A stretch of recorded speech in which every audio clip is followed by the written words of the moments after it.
बिस्मिल्लाहिर्रहमानिर्रहीम। अस्सलाम वालेकुम नाज़रीन, आप यूट्यूब चैनल देख रहे हैं, मैं इमरान ख़ान हूँ। नाज़रीन, जो लोग नया देख रहे हैं, जिनको इसके बारे में आइडिया नहीं है, मैं उनके लिए बता दूँ कि इंटरसेप्टर्स उन मिसाइल्स को कहते हैं जो एयर डिफेंस के लिए इस्तेमाल किए जाते हैं। ये दुनिया के अंदर अलग अलग मुल्कों ने अलग अलग सिस्टम बनाए हुए हैं, जैसे कि एस सीरीज़ है रशिया के पास, S-400, S-300। इसी तरह HQ-9 जो है वो सीरीज़ एक है चाइना के पास। पैट्रियट मिसाइल जो है एयर डिफेंस सिस्टम वो अमेरिका के पास है। इसराइल के पास जो है वो आयरन डोम के नाम से एक सिस्टम है। तो दुनिया ने अपने अपने सिस्टम बनाए हुए हैं एयर डिफेंस के लिए। तो इसके जो मिसाइल होते हैं ये नीचे से लॉन्च होते हैं ज़मीन से, और फ़िज़ा से आने वाले मिसाइल को, तैयारे को या ड्रोन को निशाना बनाते हैं, और इन्हें इंटरसेप्टर कहते हैं। ये जो इंटरसेप्टर्स हैं इनके मसले पैदा हो गए हैं अमेरिका के लिए। ये बहुत मुश्किल से बनाए जाते हैं, बड़ी टेक्नोलॉजी इनमें इस्तेमाल होती है, और बाद औक़ात पूरे महीने में ये 7, 8, 10 इससे ज़्यादा नहीं बनाए जाते। तो इनके बनाने की रफ्तार बड़ी सुस्त है और इनकी तादाद कम रहती है, और अमेरिका को इसकी किल्लत का सामना करना पड़ रहा है। ये कैसे पता चला, ये मैं आपको बताता हूँ। देखिए, अमेरिका को हमेशा से हमला करने की आदत थी, उन्हें कभी भी हमला रोकने की आदत नहीं रही। यानी वो डिफेंसिव तो कभी हुए ही नहीं, वो हमेशा अटैक कर रहे हैं। आप पिछली आधी सदी या इससे ज़्यादा टाइम निकाल कर देख लें तो अमेरिका ने मुल्कों के ऊपर हमले किए हैं, अमेरिका के ऊपर मुल्कों ने हमले नहीं किए। लिहाजा अमेरिका ने दिफाई साजो सामान बनाने की बजाय ऐसा साजो सामान तैयार किया जिससे दूसरों पे अटैक किया जाता है, और वो मिसाइल उनके पास बहुत सारे हैं, जहाज़ बहुत सारे हैं, हथियार बहुत सारे हैं जिसमें दूसरे मुल्क पे अटैक किया जा सकता है। लेकिन अपने ऊपर होने वाले हमले को कैसे रोकना है, उसके लिए शायद उन्हें अंदाज़ा नहीं था कि कोई उनके ऊपर भी हमला करेगा। अब ये एक नए तरह की सूरत हाल है जिसको सामना करना पड़ रहा है।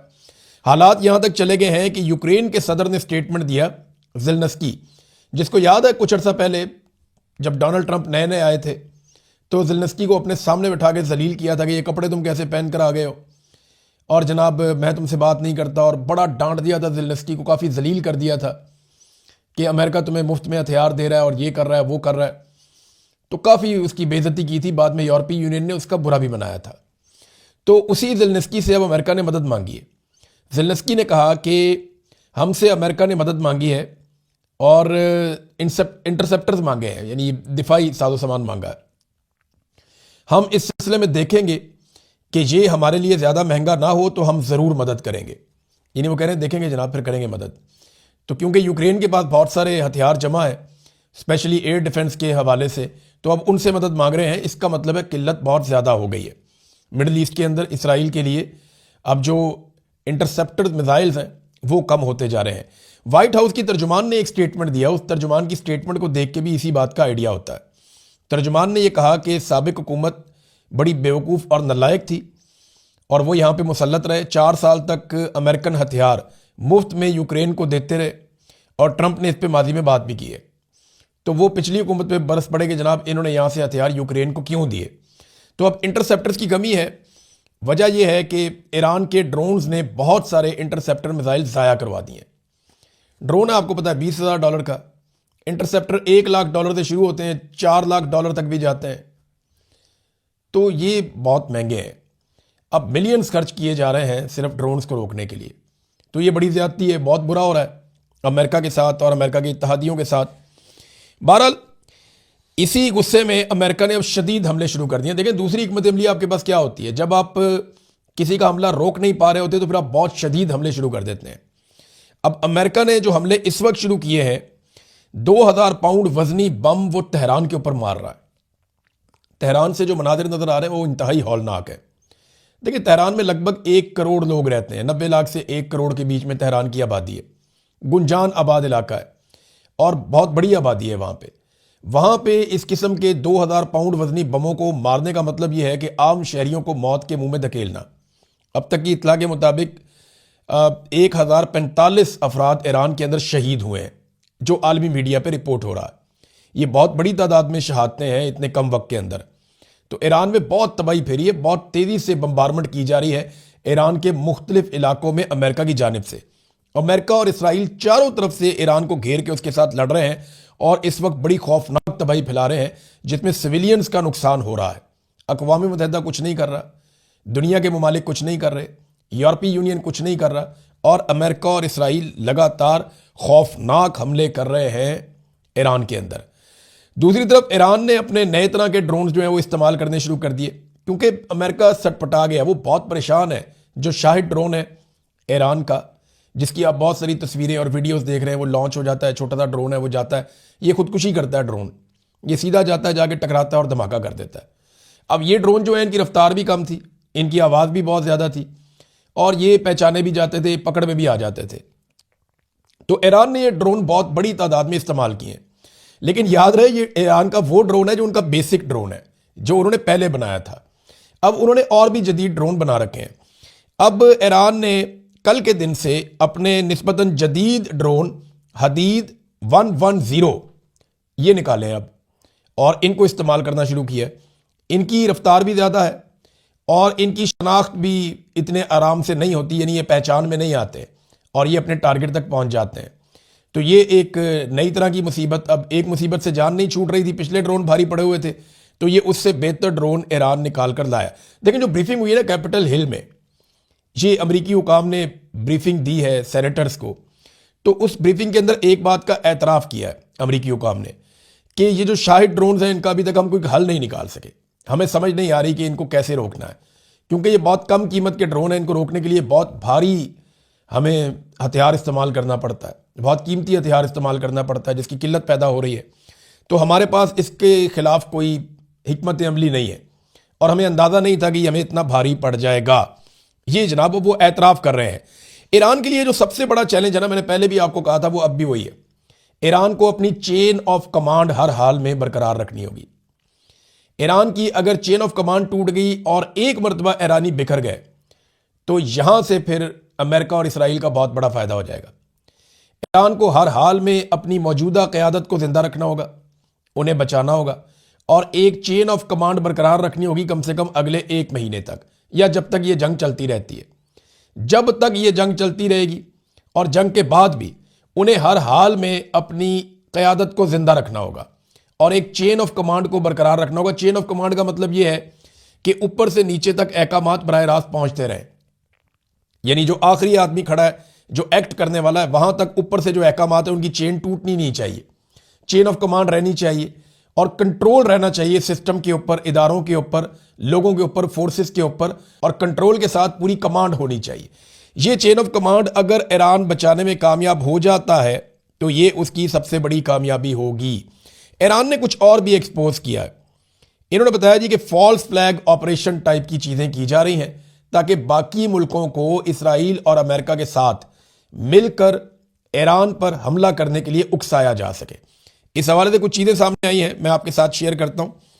नंबर 1 तो ये पता चला कि एक तो ईरान ने अपने पड़ोसियों को एक पैगाम दिया, पहले मैं आपको पढ़ के सुनाता हूँ, ये अहम है, ये बड़ा ज़रूरी है। मैंने आपको पिछले वीलॉग में कहा ना कि ईरान के लिए बहुत ज़रूरी है कि वो अरब ममालिक को अपने कंट्रोल में रखे या उनके साथ राब्ते में रहे। ईरान के सदर ने अपने पड़ोसी मुल्कों के सरबराहों के नाम एक पैगाम जारी किया है।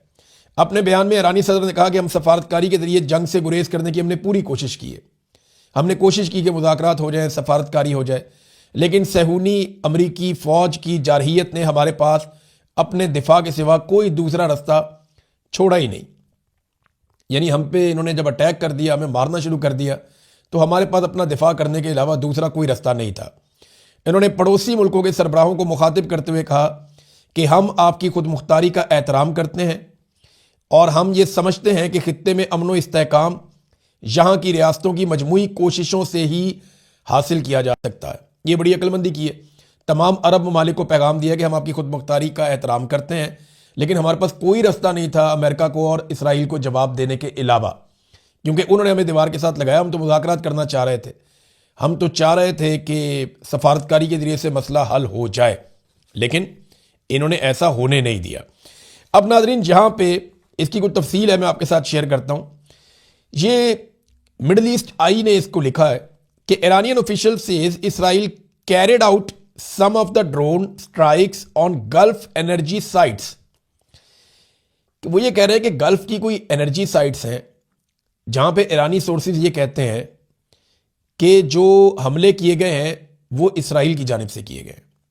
अब अरब ममालिक के एनर्जी साइट्स के ऊपर इसराइल हमला कर रहा है, तो इसका मतलब क्या है? सोर्सेज से that some of the attacks, namely on oil refineries, ports, and civilian targets were carried out by Israel to provoke Gulf state into entering war.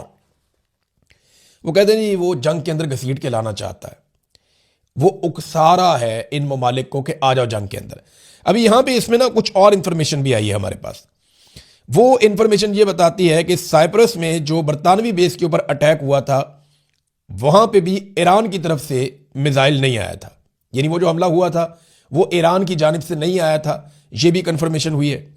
फिर तुर्की में गिरने वाला जो मिसाइल है उसका मलबा जब चेक किया गया है तो ये SM-3 इंटरसेप्टर मिसाइल है, यानी ये भी ईरान का नहीं है। इंटरसेप्टर तो ईरान के पास है ही नहीं, ये तो अमेरिका या इसराइल इस्तेमाल करता है। तो ये वहां पे आया, तो तुर्की के अंदर भी जो मलबा गिरा, तो अब कोशिश ये कर रहा है इसराइल के किसी तरह से उकसा के, और इससे पहले कुछ बंदे पकड़े गए कतर में और सऊदी अरब में जो मुसाद के लिए काम कर रहे थे, उन्हें गिरफ्तार कर लिया गया और वो बम लगाने के मंसूबे बना रहे थे इन दोनों मुल्कों में, और वो पकड़े गए। वजह ये उसमें समझ आ रही है कि यहां बम लगाए जाए, इन मुल्कों को उकसाया जाए और सारे अरब ममालिक मिलकर ईरान के ऊपर अटैक कर दें, तो इसराइल के लिए, अमेरिका के लिए सूरत हाल और बेहतर हो जाएगी। अब ये नाजरीन एक फॉल्स फ्लैग ऑपरेशन टाइप की सूरत हाल पैदा की जा रही है, लेकिन ईरान ने इसमें ना सिर्फ खबरदार किया है बल्कि अपने पड़ोसियों के नाम एक पैगाम भी वाज़ेह तौर पे उन्होंने जारी कर दिया है। नाज़रीन, इराक का इलाका है नजफ, ये एक सहरा है नजफ, यहाँ पे कमांडोज उतारे गए हेलीकॉप्टर्स के ज़रिए से। ये कुछ 6-7 हेलीकॉप्टर आते हैं और वो ये कल की बात है, और उन्होंने सहरा के अंदर कमांडोज और साजो सामान उतारा है। इसके बारे में जब उन्हें इन्फॉर्मेशन मिली तो उन्होंने अपनी जासूसों की एक टोली रवाना की, अपनी फ़ौज की, इराक ने, इराकी ऑफिशियल्स ने, कि जाके चेक करके आओ कि ये कौन लोग हैं। और उस टोली के ऊपर अटैक हो गया जिसमें 2 लोग उनके शदीद जख्मी हो गए और एक फ़ौजी उनका जाँ बहक हो गया। तो इराक इसके ऊपर इन्वेस्टिगेशन कर रहा है। अब जो अब तक इसके बारे में पता चला है, ये कंफर्मेशन नहीं है, लेकिन ये पता चला है कि ये अमेरिकन और इसराइली कमांडो हो सकते हैं जिन्हें साजो सामान के साथ उतारा गया है, या कोई और मलेशिया हो सकती है जिनके लोग उनके लिए काम कर रहे हैं अमेरिका और इसराइल के लिए। बहरहाल हेलीकॉप्टर के जरिए से इनको उतारा गया है और इनके पास जदीद आलात हैं, कुछ साजो सामान है जंगी, और बहुत मुमकिन है ये कि मलेशिया जो लड़ना चाह रही हैं ईरान के साथ, ये उनको हथियार फराहम करें और जो निगरानी के आलात हैं वो भी यहाँ पे इस इलाके में लगाए जाएं ताकि ईरान के ख़िलाफ़ इस सारी सूरत हाल को इस्तेमाल किया जा सके। तो देखें, ये ईरान के ऊपर कुर्दों ने भी अटैक किया है, और जो कुर्द हैं ये बड़े सख्त गिर हैं, बड़े ज़बरदस्त लड़ते हैं और शानदार लड़ाके हैं। ये सलाहुद्दीन अय्यूबी जो है वो कुर्द थे और इन्होंने यरूशलेम को फतह किया था। तो कुर्द बड़े लड़ाका हैं, बड़े शानदार लड़ने वाले लोग हैं। तो कुर्द जो है ना, ये तुर्की की, ईरान की, ये जो सरहदी इलाके हैं, कुछ इराक, कुछ शाम, ये इन इलाकों के अंदर ये बसते हैं। तो कुर्दों ने अटैक शुरू कर दिया है और उनको भारी हथियार फराहम किए गए हैं अमेरिका की जानिब से, इत्तहादियों की जानिब से, कि ईरानी फोर्सेस के ऊपर अटैक करो। तो वहाँ पे एक जंग जैसी सूरत हाल लग गई है और इस सूरत हाल में अमेरिका की जानिब से फ़िज़ाई मदद भी की जा रही है, इसराइल की जानिब से फ़िज़ाई हमले भी किए जा रहे हैं। जहाँ पे कुर्दों को मुश्किल आती है वहाँ पे हमले किए जाते हैं। तो ईरान को चारों तरफ से घेर के मारने की कोशिश कर रहे हैं इसराइल और अमेरिका। देखिए, हम आपको ये तो बताते हैं कि ईरान के हथियार काबू नहीं आ रहे, हम ये भी बताते हैं कि वहाँ पैसे का मुवाजना भी कोई नहीं है, ईरान बहुत सस्ते में काम निपटा रहा है। हम ये भी बताते हैं कि कम वसाइल के बावजूद ईरान ने बड़ी मुश्किल सूरत हाल के बावजूद बड़ा अच्छा परफॉर्म किया है। लेकिन हमें ये याद रखना पड़ेगा कि आज भी ज़्यादा नुकसान ईरान का हो रहा है, आज भी एक बड़ा नुकसान हो रहा है। माली एतबार से अगर आप देखें तो गल्फ ममालिक का बहुत नुकसान हो गया, $3 अरब का तो सीधा सीधा इसराइल का नुकसान हो गया, और बाकी जो नुकसान हो रहा है उसका तखमीना बाद में लगा लेंगे। जो अमेरिकन का नुकसान हो रहा है वो आपके साथ है, और जो क्रेडिबिलिटी इनकी जा रही है, जो इज्जत इनकी खराब हो रही है, वो भी आपके सामने। अमेरिकन तैयारे भी एक एक करके गिर रहे हैं। तो ये अमेरिका के लिए बड़ी शर्मिंदगी वाली सूरत हाल है। नाजरीन, पुतिन भी अब मैदान में आ गए हैं, क्योंकि देखें जो इन्हिसार है ना गैस का, यूरोपीय यूनियन देखें वो बहुत काम करते हैं, उनकी बहुत सारी फैक्ट्रियाँ चलती हैं, बहुत सारा बिजनेस करते हैं पूरी दुनिया में। तो यूरोपीय यूनियन के जो ममालिक हैं वो बड़े तरक्की याफ्ता ममालिक हैं और उन्हें गैस की ज़रूरत है।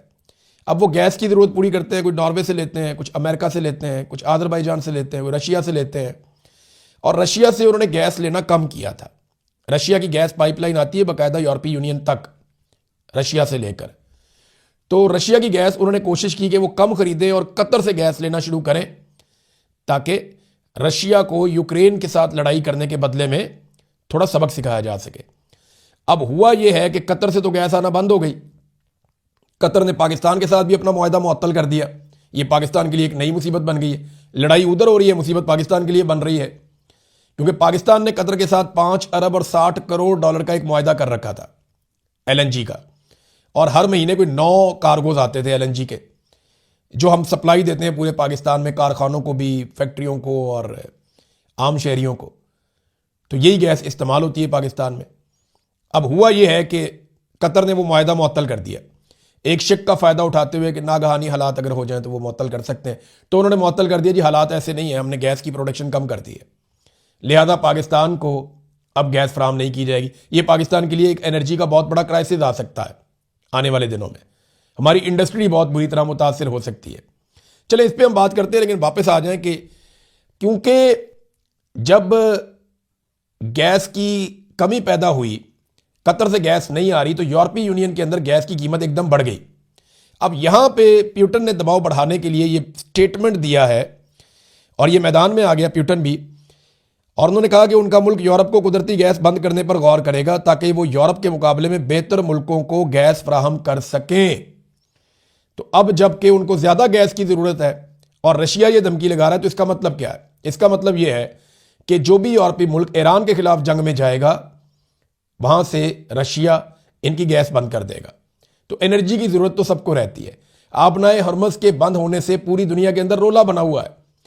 एक जंगी मशकें कर रहा था ईरान का एक शिप, उसको अमेरिका ने डबो दिया है मुबैना तौर पे, और उसमें बहुत सारे ईरानी फौजी शहीद हो गए हैं। हालांकि ये शिप जंगी मशकें करके वापस आ रहा था, इसका जंग के अंदर किसी किस्म का कोई किरदार, कोई रोल नहीं था। लेकिन देखें, जितने भी आलमी इखलाकी या कवानीन या दूसरी चीज़ें, उनको तो पसे पुश डाल दिया ना, वो तो फ़र्क कर दिया। और जंग में आपको पता है पहला कत्ल सच का हो जाता है। तो यही इस वक्त हो रहा है, जिसकी लाठी उसकी भैंस, और एक दूसरे को मार रहे हैं। नादरीन, 2 खबरें और हैं मेरे पास। एक खबर तो ये है कि अमेरिका ने पाकिस्तान से भी इमरजेंसी के अलावा अपना बाकी सारा अमला उनके खानदानों समेत निकालना शुरू कर दिया, बल्कि अहकाम जारी कर दिए, निकल जाओ पाकिस्तान से भी। ऐसा क्या होने जा रहा है कि अमेरिका पाकिस्तान से भी अपना अमला निकाल रहा है? ये बात समझ में आने वाली नहीं है। पाकिस्तान में हालात तकरीबन नॉर्मलाइज हो गए हैं और अब कोई बहुत बड़े बड़े जलसे जुलूस भी नहीं हो रहे, और पाकिस्तान की गवर्नमेंट में, फौज में, ये सलाहियत है कि अगर कोई जुलूस जाए अमेरिकन एम्बेसी की तरफ तो उनको रोक सकें। लेकिन फौरी तौर पे पाकिस्तान से लोगों को निकाल कर ले जाना, देखें ये मुजाहरे तो बांग्लादेश में भी हो रहे हैं, इंडिया में भी हो रहे हैं, बाकी जगह पे भी हो रहे हैं, लेकिन वहां से अमेरिका निकाल नहीं रहा अपने लोगों को। अमेरिका ने मिडिल ईस्ट से अपने लोगों को निकाला और पाकिस्तान से अपने लोगों को निकाल रहा है। ऐसा क्या करने जा रहा है पाकिस्तान या अमेरिका यहां पे, जिसकी वजह से उन्होंने पहले से ही अपने शहरियों को पाकिस्तान से निकालना शुरू कर दिया है, सिर्फ इमरजेंसी स्टाफ पाकिस्तान में छोड़ दिया है? इसका जवाब अभी हमारे पास नहीं है, लेकिन हो सकता है कि आने वाले दिनों में हमारे पास इसका जवाब हो। लेकिन एक चीज हुई है डोनाल्ड ट्रंप की इस हरकत से, देखिए पूरा का पूरा अमेरिका परेशान हो गया। अमेरिकन शहरी, अमेरिकन सियासतदान, अमेरिकन मीडिया, उनके एक्टिविस्ट, उनके दिफाई तजिया करो, सारे सर पकड़ के बैठे कि डोनाल्ड ट्रंप ने बगैर किसी प्लानिंग के इतनी बड़ी कार्रवाई डाल दी, अमेरिका के ऊपर अटैक कर दिया। लेकिन सेनेट ने फिर भी फायदा दिया डोनाल्ड ट्रंप को। वहां 100 वोटों की गिनती होती है, वहां यह कहा गया कि कांग्रेस से मंजूरी के बगैर डोनाल्ड ट्रंप जंग ना करे, यह करारदाद लाई गई, लेकिन इसको मुस्तरद कर दिया गया। 52 वोटों से डोनाल्ड ट्रंप को फायदा हुआ और उसकी बचत हो गई। लेकिन इसके बावजूद अमेरिका में डोनाल्ड ट्रंप की साख को बहुत नुकसान पहुंचा, वो उसको फेस सेविंग चाहिए। वो कैसे मिलेगी हम कुछ कह नहीं सकते, लेकिन 48 घंटों में आलमी स्टॉक मार्केट में 3200 अरब डॉलर का नुकसान हुआ है। 3200 अरब डॉलर्स। 1 अरब डॉलर के लिए हम मिन्नतें करते हैं लोगों की, यहां 3200 अरब डॉलर्स, 3.2 ट्रिलियन डॉलर्स का आलमी तरफ ये नुकसान हो गया स्टॉक में। सिर्फ अमेरिका के अंदर होने वाला नुकसान जो है वो सबसे ज्यादा है, 1.7 ट्रिलियन डॉलर्स, यानी 1700 अरब डॉलर्स का अमेरिका की स्टॉक मार्केट में नुकसान हुआ है 48 घंटों के अंदर। पूरी दुनिया हिलकर रह गई इस लड़ाई से। अब देखना यह है कि फेस सेविंग अमेरिका कैसे हासिल करता है, और क्या ईरान अपनी चेन ऑफ कमांड बरकरार रख सकता है। यही है सबसे बड़ा सवाल। अब तक के लिए इतना ही। अपना ख्याल रखिएगा, अपने इस चैनल का भी। अल्लाह हाफ़िज़।